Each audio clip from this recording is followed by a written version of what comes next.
कबीर का नाम कुरान शरीफ में, ये बहुत बड़ा सवाल अपने आप में है दर्शकों। और आज तक तमाम धर्मगुरु कह लें, और अगर हम ये कहें कि तमाम काजी मुल्ला हुए हैं, वो भी नहीं ये बता पाए कि आखिरकार वास्तविक कुरान शरीफ के अंदर कबीर का भी नाम आता है और वो अल्लाह कबीर है। क्या ऐसी बात सही है? तीन देव की करें जो भक्ति, उनकी कभी न होवे मुक्ति। तो तीन देवों की जो भक्ति करते हैं उनकी मोक्ष नहीं होता है। फिर परमात्मा ने कहा है कि जितने जे लोक वेद को पंडित पकड़े, भादो नदी बहंगा, कहें कबीर जे भवजल डूबे, जिन्हें नहीं साधु सत्संगा। नमस्कार, आप देख रहे हैं TV8 न्यूज़ की बड़ी पेशकश। इस वक्त मैं मौजूद हूँ श्री धनाना धाम में, जो हरियाणा में पड़ता है। और आपको बता दें दर्शकों कि आज एक ऐसी पवित्र धरती पे पहुँचे हैं जहाँ से भारत देश के एक ऐसे समाज का निर्माण हो रहा है जिस निर्माण की आवश्यकता पूरे भारत में हर लोगों को है। आज आपको बता दें कि ये वही धरती है जहाँ से मानव की एक ऐसी मिसाल पेश की जा रही है जिस मिसाल को देखने के बाद आप भी चकाचौंध रह जाएंगे।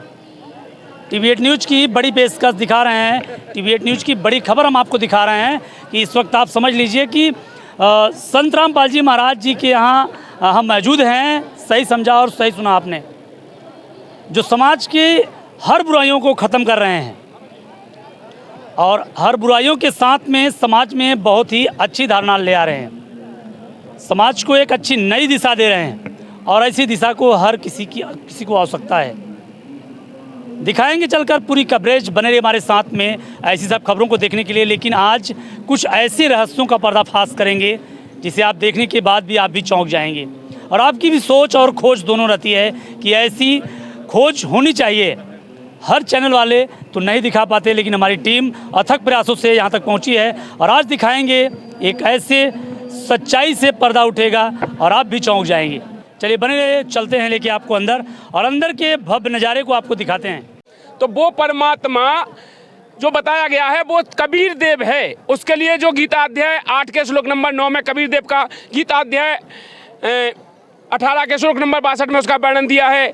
तो ऐसे वेदों में उसका प्रमाण दिया है। वेद में आप आएंगे तो वेदों में अनेकों जगह, एक जगह नहीं अनेकों जगह, ऋग्वेद मंडल नंबर 9 सूत नंबर 96 के मंत्र नंबर 1 में, 2 में, 3 में, ऋग्वेद मंडल नंबर 9 86 के मंत्र नंबर 1 में, कई जगह अनेकों जगह संत रामपाल जी महाराज जी ने डिटेल में पूरा बताया कि परमात्मा कबीर देव है। ऐसा नहीं कि एक जगह बता दिया, अनेकों जगह उसकी पहचान बताई है। और ये भी बताया कि वो परमेश्वर ही तीनों लोकों का, सबका धारण पोषण करता है।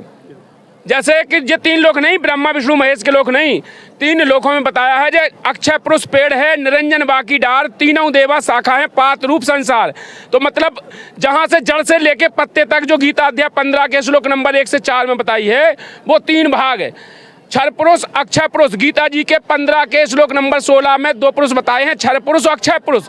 और 17 में क्लियर कहा है उत्तम पुरुष तो अन्य है, परमात्मा इधि उधारते, वो परमात्मा कोई अन्य है। तो कबीर देव का वर्णन वेदों में, पुराणों में, सब में है। फिर इसके बाद परमात्मा कह के गए कि मैं मोक्ष का समय जो ठीक रखा था, तो परमात्मा कबीर साहब आए थे 600 वर्ष पहले। तो कबीर साहब लिख के गए थे कि 5500 जब कलयुग बीत जाए, महापुरुष फरमान तब जग तारण खुआए। जब 5500 बीत जाएगा, जब मैं आऊँगा और इस संसार में जितने भी प्राणी हैं, वहाँ उन्होंने कहा है कि जितने भी चींटी से लेकर हाथी तक जितनी भी पुण्यात्मा हैं, सारे सतलोक के वासी हैं। उनमें जिन जिन का मोक्ष होगा वो कलयुग की पीढ़ी, बिचली पीढ़ी में होगा।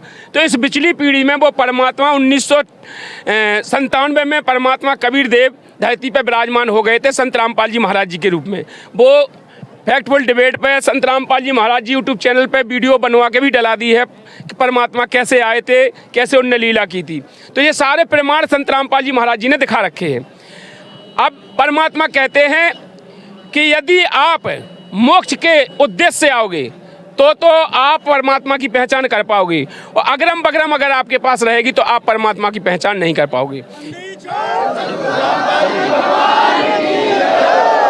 दर्शकों, सबसे बड़ा सवाल आज का ये भी है कि तमाम लोग अपने आप को धर्मगुरु कहने वाले इन प्रूफ और प्रमाण को अब तक कहाँ छुपा के रखे थे, या खुद नहीं पता था, या खुद लोगों को बता नहीं सके थे।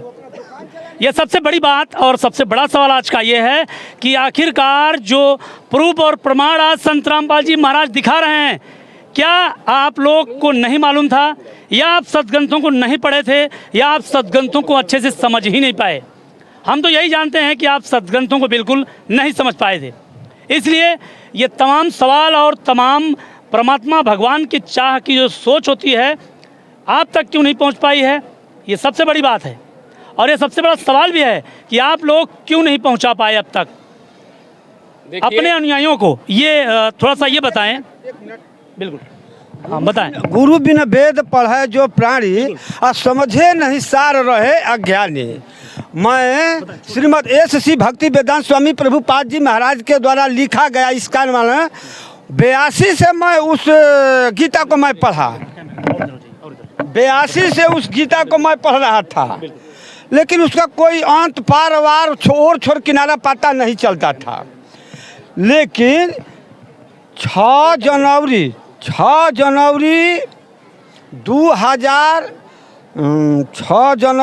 2019 के 12 बजे दिन में मालिक हमको टीवी के माध्यम से हमको दीक्षा दिए। जैसे ही दीक्षा दिए वैसे ही सारे गीता हमारे मस्तक में एकदम फूल याद आ गया। उसी दिन से मैं गीता पढ़ते थे पहले? हाँ, पहले 82 से मैं पढ़ रहा हूँ। कबीर इसलिए परमात्मा है कि मालिक हम लोग पढ़ते थे सब, लेकिन बढ़िया गुरु नहीं मिला था, इसलिए पढ़ते थे भुला जाता था। गुरु तो 1000 हैं इस समय। अरे वो सब दुकानदार है जी, वो हम लोग कस्टमर हैं। वो सब दुकानदार है, हम लोग कस्टमर हैं। एक मिनट, वो लोग दुकानदार है, हम लोग उन लोगों के कस्टमर रह चुके हैं। आज के डेट में उनकी दुकानदारी चौपट हो गई है हमको मालिक मिलने से। तत्वदर्शी संत जो मालिक हैं हम लोगों के, यानी ये कहें कि संत रामपाल जी महाराज जी को जब आप लोग मिल गए या आप चले आए जब, तो सब पता हो गया कौन जैसे हम लोग पढ़ते गए वैसे सारे वेद हम लोगों के याद आते गया। हाँ, सबसे बड़ी बखूबी है कि जैसे ही हम लोगों के मालिक मंत्र दे दिए तो गुरु मिल गए तो जो हम लोग पढ़ते हैं वो याद हो जाता है। ये कहते हैं कि ये उतार्चिक देखिए, वो रिंग बेद देखिए, वो चीज़ देखिए, वो चीज़ हम जा करके उलट करके देखते हैं तो वहाँ पाते हैं। तो इसलिए हम जानते हैं कि एक्चुअल गॉड यही हैं, एक्चुअल गॉड नहीं है। वो सब दुकानदार है और दुकान के पीछे वो सब लोग भागते हैं। सब किसी का आज का दुकान बंद है, अब सब छटपटा रहा है। तो दुकान चलाने वाला अब नहीं टिक पाएगा। क्यों, ऐसा क्यों आपको लग रहा है? सब आदमी चालाक हो गया, पढ़ा लिखा जानता है सच्चाई इनको चाहिए, सच्चाई के पीछे लोग दौड़ रहे हैं। हाँ, चलिए बने हमारे साथ में, हम आपको दिखाते रहेंगे और ब्रेक के बाद हमको फिर आपको लेके हाजिर होंगे इस बातों को लेकर के कि आखिरकार कबीर परमात्मा कब से हुए। ब्रह्मा विष्णु महेश का नाम तो आपने खूब सुना होगा, और अब तक हम उन्हीं की भक्ति करते थे, चाहे पत्थर रख के, चाहे मूर्ति रख के, चाहे तस्वीर रख कर। लेकिन कबीर परमात्मा कैसे हो गए? ब्रेक के बाद फिर से हाजिर होऊंगा लेकर के। तो दर्शकों, ब्रेक के बाद फिर से मैं लेकर हाजिर हूँ आध्यात्मिक चौपाल चर्चा पार्ट 4 में। ये घमासान युद्ध के अंदर आज देखना है कि किस प्रकार से सिद्ध हो पाता है कि आखिरकार कबीर भगवान कब से हुए। तमाम लोग अपने आप को धर्मगुरु कहते हैं, लेकिन आज तक वास्तविक परमात्मा की कोई जानकारी नहीं दे पाया। ये सबसे दुर्भाग्य की बात है। और एक संत रामपाल जी महाराज जी हैं जो सोशल मीडिया पे इस समय छाए हुए हैं। तमाम आपदाओं में ये सबसे आगे अव्वल दर्जे में पहुंच जाते हैं। जैसे बाढ़ पीड़ित को बचाया हरियाणा के अंदर, पंजाब के अंदर, राजस्थान के अंदर, तमाम लोगों को बचाया संत रामपाल जी महाराज जी ने। तो आज ये सिद्ध करके बता रहे हैं कि वास्तव में कौन है वो पूर्ण परमात्मा। और ये हमारे जो धर्मगुरु माने जाते थे पहले के, ये क्या कर रहे थे? कौन सी निद्रा में सोए हुए थे? कौन सा ज्ञान इन्हें मिला था या इनको कौन से गुरु से ज्ञान मिला था? आज इस आध्यात्मिक चौपाल चर्चा से आपको क्लियर हो जाएगा कि आखिरकार अपने आप को संत कहने वाले कितना ज्ञान था, और ये हमें कहाँ पहुँचाएंगे? ले जाएंगे मोक्ष की नगरी में या यहीं डुबोएंगे? एक कहावत सही है कि अगर इस मार्ग में अनहरे गुरु और अनहरे चेला हो नरक में ठेलिक ठेला। कितनी सच्चाई है इनमें, आज हम देखेंगे और जानेंगे भी। तो बने हमारे साथ में ऐसी सब पेशकश के लिए। जय हो। क्या कहना चाहते हैं सर? अब प्रूफ पे हम बात करेंगे। शॉर्ट में हम हर बातों को शॉर्ट में, क्योंकि तमाम लोगों से मैं रिव्यू अभी लेना बाकी है और स्पेशल हमारे आप मेहमान हैं, तो क्या कहना चाहते हैं कि कबीर भगवान कब से हुए, कुछ शॉर्ट में बताइए और सदग्रंथों का हवाला दीजिए आप। भाई जो गुरु वचन पे डट गया, भाई जो गुरु वचन पे डट गया, हमारे सदगुरु रामपाल जी महाराज ने कुरान शरीफ में प्रमाण के साथ बताया है। कुरान शरीफ में लिखा है कि रहमान कहो, रहीम कहो, अल्लाह कहो, एक ही परमात्मा के अच्छे नाम हैं। अपनी नमाज ना बहुत आस्था पढ़ो ना तेज पढ़ो, बीच का रास्ता निकालो और सब खूबियां अल्लाह को जिसका कोई बच्चा इख्तियार नहीं होता, जिसका कोई बच्चा नहीं होता है, बादशाह के समान उसकी बादशाही है, उसकी बड़ाई बोलने को तक कबीर कहो, वो कबीरा है। नंबर 1। आप कुरान शरीफ की बात कर रहे हैं? कुरान शरीफ की बात। कुरान शरीफ में भी कबीर साहब का नाम लिखा है? कुरान शरीफ में लिखा है ये सबसे बड़ा ये सबसे बड़ा सवाल है आज का कि कबीर का नाम कुरान शरीफ में, ये बहुत बड़ा सवाल अपने आप में है दर्शकों। और आज तक तमाम धर्मगुरु कह लें और अगर हम ये कहें कि तमाम काजी मुल्ला हुए हैं, वो भी नहीं ये बता पाए कि आखिरकार वास्तविक कुरान शरीफ के अंदर कबीर का भी नाम आता है और वो अल्लाह कबीर है। क्या ऐसी बात सही है? दूसरा प्रमाण देता हूं आपको। डरो उस आग से, डरो उस आग से जिसका ईंधन और ईंधन आदमी है, तपस्या तैयार है उन काफरों के लिए जो कबीर को परमात्मा नहीं कहता है। पर उन्होंने आगे लिखा है कि कबीरा गुनाहों से बचा दे, कबीरा गुनाहों से बचाते तो बाकी गुनाह हम बख्श देंगे और उसको इज्जत की जगह दाखिल करेंगे। आज का मालिक वो कबीरा है। उन्होंने कहा सारा जहान का मालिक, सारे जहान का भगवान वो कबीर है। अगर कबीर साहब तुम्हारे गुनाहों को बख्श दे तो बाकी गुनाह हम बख्श देंगे। कुरान शरीफ का कुरान दाता कह रहा है कि अगर कबीर साहब तुम्हारे गुनाहों को बख्श दें तो बाकी गुनाह मैं बख्श दूंगा, क्योंकि वो अर्ज का मालिक है कबीरा। बिल्कुल, हम आपसे बात करेंगे और हमारा दूसरा सवाल, तीसरे सवाल पे भी हम आ जाते हैं कि आखिरकार इतनी देवी देवताओं की भक्ति करते हैं फिर भी दुखी क्यों हैं? आज ये भी सबसे बड़ा सवाल उठता है कि इतनी भक्ति करते हैं, क्योंकि तमाम लोग सुबह होता है और आरती या पूजा अगरबत्ती तमाम सारे प्रोसेस करते हैं, देवस्थल पे जाते हैं, माता के मंदिर पे जाते हैं, लेकिन फिर भी उनके जीवन में तमाम ऐसे दुखों का भंडार मिलता है देखने को और कष्ट दूर नहीं होता। फिर भक्ति करने का लाभ क्या है? क्या 3 देव की करें जो भक्ति उनकी कभी न होवे मुक्ति। तो 3 देवों की जो भक्ति करते हैं उनकी मोक्ष नहीं होता है। फिर परमात्मा ने कहा है कि जितने जे लोक वेद को पंडित पकड़े भादो नदी बहंगा, कहें कबीर जे भवजल डूबे जिन्हें नहीं साधु सत्संगा। जितने जे साधु सत्संग, जिन्हें सच्चे साधु का, सच्चे संत का ज्ञान ही नहीं है, तो ये लोक वेद पकड़ा रखा है। तो वेद पढ़ें पर भेद न जाने और बाँचें पुराण 18 और पत्थर की पूजा करें भूल गए सृजनहारा। परमात्मा कह रहा है कि जो पत्थर की पूजा करते हैं उस भगवान को, सृजनहार को भूल बैठे हैं, तो भाई बताइए इनको सुख कैसे हो सकता है? सुख होने की तो बात ही नहीं हो सकती है। 3 गुणों तक कोई सुख नहीं होता है, ये कबीर सागर में लिखा हुआ है, शास्त्र प्रमाण दे रहे, गवाही दे रहे। तो भाई इन गुरुओं को पता ही नहीं था, स्वार्थी गुरु लालची चेला और मचो नरक को ठेलम ठेला। दर्शकों, सबसे बड़ा सवाल ये भी उठता है कि आखिरकार ये समस्याएं कैसे होती हैं? बता रहे हैं, जितने सदग्रंथों का हवाला बता रहे हैं, ये धर्मगुरु अब तक क्यों नहीं बताएं? कुछ इसके बारे में बताएं। देखिए, पहले बता चुका हूं मैं कि इन धर्मगुरुओं को ज्ञान था ही नहीं, ये क्या बताएंगे। लेकिन इनकी 2-2, 3-3 पीढ़ियां चल चुकी हैं और तमाम प्रोसेस भी इनके फैल चुके पूरे भारत के अंदर। देखिए, परमात्मा कह के गए थे, इसीलिए कह के गए थे कि 5500 जब कलयुग बीत जाए, महापुरुष फरमान तब जगतारन को आए। कबीर साहब ने कहा था, धर्मदास तो लाख दोहाई, मूल ज्ञान कितहु बार न जाई। मूल ज्ञान जो बाहर पढ़ी तो पिछली पीढ़ी हंस न तरही। जब बीते 5505 हमरा बचने होगा साचा। चौथा युग जब कलयुग आई तब हम अपनी परवाह न खोई। घर घर में हो बोध विचारा, सतनाम सब ठोर चारा। सब सतनाम का जाप करेंगे तो वो परमात्मा संत रामपाल जी महाराज जी आज धरा पे विराजमान हैं। संत रामपाल जी महाराज जी ने वो सतनाम सारनाम सारा खुलासा कर रखा है। और संत रामपाल जी महाराज जी वो पूर्ण गुरु हैं, पूर्ण संत हैं, सतगुरु हैं। इनके अलावा कोई भी मोक्ष मार्ग देने वाला पृथ्वी पे संत नहीं है। तमाम लोग अपने आप को धर्मगुरु कह रहे हैं। आज हम सभी धर्मगुरुओं से भी सवाल करते हैं, जो भी हमारे इस वीडियो को देख पा रहे हैं, वो इन बातों का जवाब दें कि क्या जितनी बातें ये बता रहे हैं आप लोगों को जानकारी थी या नहीं थी, या संत रामपाल जी महाराज जी जो कह रहे हैं कितनी सच्चाई है। ऐसे ना देखो तो अपने सदग्रंथों को खोल कर देखो और देख करके ये बताओ, कमेंट में ज़रूर बताइएगा कि अब तक आपके पास कितना अच्छा ज्ञान था और क्या बता रहे थे आप अपने अनुयायियों को। ये सबसे बड़ी सवाल है। भगवत गीता में कबीर साहब का प्रमाण, बिल्कुल बताएं। हिंदू धर्म की पवित्र ग्रंथ भगवत गीता, भगवत गीता में अध्याय नंबर 8 का श्लोक नंबर 9 में स्पष्ट लिखा हुआ है कि वो कवियम जो कवि रूप में आता है, तीनों लोगों का भ्रमण करता है, सबका भरण पोषण करता है, वही सच्चिदानंद ब्रह्म है अर्जुन, वही पूर्ण परमात्मा है।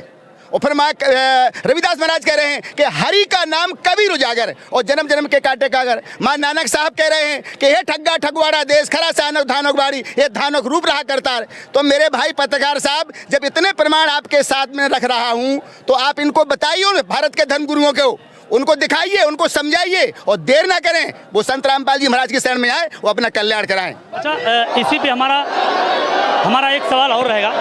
भाई जो गुरु वचन पे डट गया, भाई जो गुरु वचन पे डट गया, भाई जो गुरु वचन पे डट गया, बंदी छोड़ सदगुरु रामपाल जी भगवान की जय। सबसे बड़ा सवाल आज का एक और भी रहेगा आपके बीच में कि आज धर्मगुरुओं की बात तो हमने खूब देखी है और सीखी है, समझी है। और क्या कहना चाहते हैं कि अगर मान लीजिए आप लोगों ने कहा कि भगवान की परिभाषा सुखदायी होता है, ऐसा कुछ आप लोगों ने अपने वर्डों में बताया, तो क्या प्रेमानंद जी महाराज अगर चले आएंगे तो दोनों कितनी गारंटी के साथ ठीक हो सकती है? जी बिल्कुल, जी हाँ, जरूर हो सकती हैं। परमात्मा ने प्रमाण दिखाया है, ऐसे नहीं कहा है। परमात्मा संत रामपाल जी महाराज जी, मैं संत रामपाल जी महाराज जी को परमात्मा कह रहा हूँ, संत रामपाल जी महाराज जी ने प्रमाण दिखाया है वेदों में कि वो परमेश्वर पाप, घोर पाप से भी पाप को काट सकता है। शरण, और रामायण कह रही, शरण गहे प्रभुता है ना त्यागा, दुष्ट द्रोह पाप भय लागा। पाप से दुख होते हैं, वो पाप काटने वाला, पापों का शत्रु जो होता है वो कबीर देव है, कबीर साहब काट सकते हैं। संत रामपाल जी महाराज जी पूर्ण गुरु हैं और संत रामपाल जी महाराज जी के पास वो पूर्ण मंत्र हैं जिसके मंत्र जाप करने से किसी भी प्रकार का पाप हो वो कट जाता है। अगर प्रेमानंद जी महाराज जी संत रामपाल जी महाराज जी से नाम दीक्षा लेकर के और जो मर्यादा संत रामपाल जी महाराज जी ने बताई है उसको लेकर के अगर पूरी भक्ति करेंगे तो गारंटी है। संत रामपाल जी महाराज जी कहते हैं कैंसर नहीं, कैंसर का बाप भी हो तो भी गारंटी से लिखवा लो, ठीक हो जाएगा। प्रेमानंद जी महाराज जी दोनों किडनी ठीक हो जाएंगी, गारंटी हो जाएंगी, दोनों किडनी ठीक हो सकती है, गारंटी के साथ हो सकती है, दोनों किडनी ठीक हो सकती है, गारंटी के साथ ठीक हो सकती है। बिल्कुल। सबसे बड़ा सवाल आज का ये भी रहेगा कि तमाम लोग ये भी कहते हैं कि सुख देने वाला परमात्मा, तो ये जो आप अभी बता रहे हैं कि रोग नाश कर देता है, कष्ट खत्म कर देता है, ये किस सदग्रंथों में लिखा है? देखिए, अपने वेदों में इसका सबसे पहले वेदों में प्रमाण दिया है। 4 वेद अपने सबसे मूल वेद हैं और वेदों में इसका प्रमाण दिया है कि घोर पाप से भी पाप को काट सकता है। रामायण इसकी गवाही दे रही है, मैंने आपको रामायण में बताया है। लेकिन मनमाना आचरण नहीं करना चाहिए। जितने देखिए, जितने अभी तक जितने भी धर्मगुरु थे ये सारे मनमाना आचरण करवा रहे हैं। जो गीता अध्याय 16 के श्लोक नंबर 23 में कहा गया है, हे अर्जुन, जो पुरुष शास्त्र विधि को त्याग कर अपनी इच्छा से मनमाना आचरण करते हैं, ना तो उनका मोक्ष होता है, ना गति होती, ना किसी प्रकार का सुख होता है, ना सिद्धि होती है। इसलिए अर्जुन तो तुरंत 24 में कहा है, इसलिए अर्जुन तेरे लिए कर्तव्य अकर्तव्य की व्यवस्था में शास्त्र ही प्रमाण हैं। शास्त्रों के आधार से तू भक्ति करेगा तो तेरा कल्याण हो जाएगा, तुझे सुख हो जाएगा। और वो मंत्र जो गीता अध्याय 17 के श्लोक नंबर 23 में बताया गया है, ओम तत्सत इति निर्देश, आखिरी निर्देश कहा गया है। इसलिए अर्जुन इति मित्र आखिरी निर्देश है तेरे लिए, ओम तत्सत इति निर्देश आखिरी निर्देश है। उस सच्चिदानंद घन ब्रह्म को पाने का मूल मंत्र है वो ओम तत्सत है। ओम तो ओम सीधा है, तत् तो सत्य, दो ही संकेतक हैं। वो संत रामपाल जी महाराज जी ने खोल के दिखाए हैं। जितने भी संत रामपाल जी महाराज जी के अनुयायी हैं सबको पता है ओम तत्सत क्या है। ओम तत्सत कोई जाप करने वाला मंत्र नहीं है, ये तो कोड वर्ड है। वो तत्वदर्शी संत कोड वर्ड को खोलता है। तो वो संत रामपाल जी महाराज जी आज धरा पर विराजमान है। किसी भी प्रकार का कष्ट हो, किसी भी प्रकार की बीमारी हो, किसी भी प्रकार से परेशान हो, संत रामपाल जी महाराज जी की शरण में आकर के देख लो। संत रामपाल जी महाराज जी कहते हैं, मैं गारंटी देता हूँ किसी भी प्रकार की बीमारी हो जड़ से ठीक हो जाएगी। दर्शकों, सबसे बड़ा सवाल आज का ये भी है कि सर्वकला सदगुरु साहब की हरियाए हरियाणे नू, सर्वकला सदगुरु साहब की हरियाए हरियाणे नू, बंदी छोड़ सदगुरु